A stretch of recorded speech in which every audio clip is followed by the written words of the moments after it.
This is Orlando Wilson. What I want to talk about in this video is the fundamentals of close combat.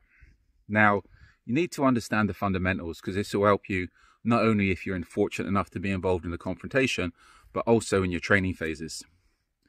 Everything needs to be broken down into logical phases, logical stages.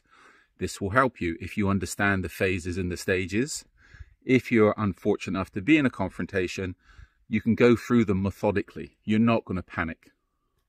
And panic usually leads to people not being able to react to a situation and getting their ass beat or ending up in a hospital or a graveyard.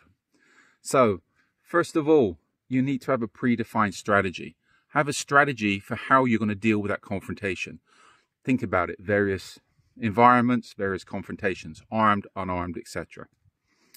Distractions. Make maximum use of distractions. Work out your distractions before you get involved in the confrontation. Work out what your distractions are going to be. If you're unarmed, you need to throw in a distraction so you can get the punch in, get the kick in to the target area on the person, into that target area directly, and you're not messing around, you're not playing games, you're not fighting. Fighting's for amateurs. We want to end situations as quickly as possible.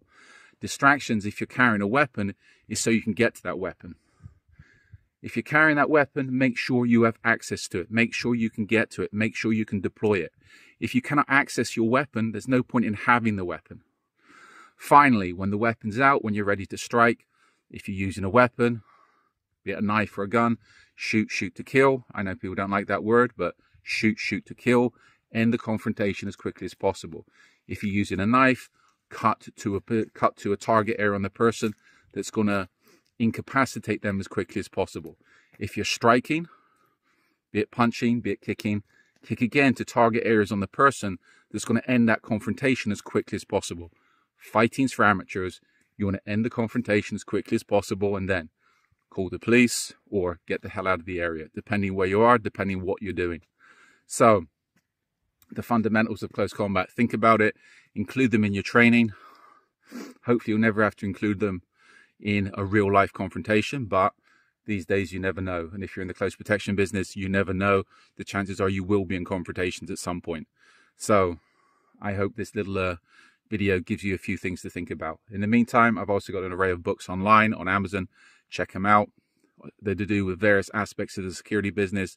And also follow us on social media for a lot more of these videos for hints and tips about close protection, kidnap and ransom, personal security, etc., etc., etc. Be safe, be good, stay out of trouble. And if you can't stay out of trouble, don't get caught and don't get a beating.